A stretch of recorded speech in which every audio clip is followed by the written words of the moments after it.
सगळ्यांना good morning. तर मला एक जुनी आठवण झाली बरं का. पहिलं आईसोबत आम्ही इकडे येत होतो. आजी होती त्यावेळेस. आजोबा आहेत, पण आजीचं लय मला वाईट वाटलं. कारण आजी त्या म्हणजे आता जे लग्न झालं का नाही त्या मामांच्या पोरांना लय जीव लावायची, म्हणजे लाडकी होती. तर बॅगा दिल्यात माझ्याकडं. मी आली इकडं, म्हणलं चला मी तुम्हाला आमच्या मामांचं रान दाखवते, म्हणून त्यासाठी मी इकडं आले. आणि आमच्या आजी आणि माझी मावशी वारलेल्या ना, तर इथं समाधी केलेली आहेत, तुम्हाला दाखवते. दिसते का समाधी? तो का रानामध्ये, हे माझ्या मामाची रान आहे. आणि हा ऊस, तो अशी जी पट्ट्या आहेत त्या ती लांबपर्यंत आहेत. मला इतकी आठवण आली. पहिलं आम्ही खेळत यायचो, मी इथं बसते जरा वेळ बरं का सावलीला. हे माझ्या मामांची रान आहेत. तर पहिलं आम्ही ना इथं वड्यात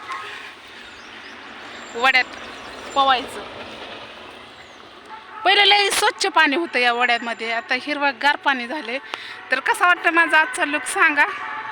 तर लग्नाला आलतो आम्ही. गजरे पण लावलेत मी, बघा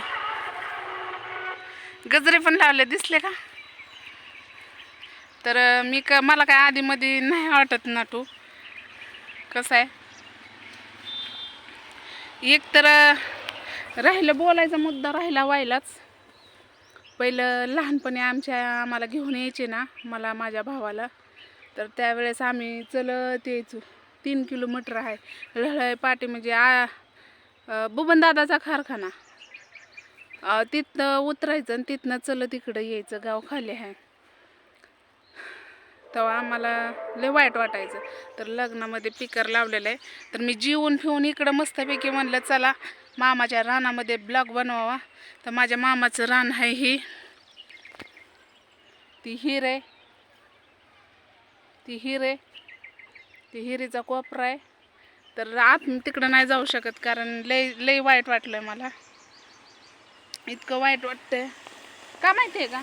तर ना आजीचं ध्यान झालं ना मला, म्हणजे सगळ्यालाच झालं ध्यान, आईला झालं, सगळ्यालाच झालं ध्यान.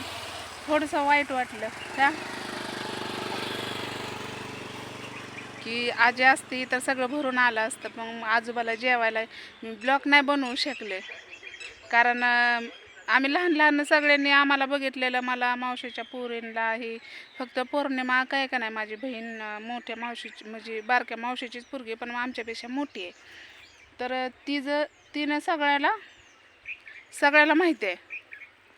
म्हणजे ती इथंच होती आजोळमध्ये, म्हणून तिला सगळी जी पाहुणं ही सगळं आईच्या इकडलं आहेत, आजीच्या आजोबाच्या इकडलं सगळं तिला माहिती आहे. आणि मग आम्हाला काहीच माहीत नव्हतं. आम्ही फक्त यायचो ना, फक्त तेवढंच बोलायचं आजी आजोबासोबत. आणि मामा एक आमच्या तिथे राहायचे, त्या मामासोबत. आणि दुसरे एक मामा आहेत आईचं चुलत भाऊ, तिथं त्यांच्या इथंच खेळायचो. लहानपणी काय कळतंय आपल्याला होय. तर मला फोन येतोय, नक्कीच दुसरा ब्लॉग बघा.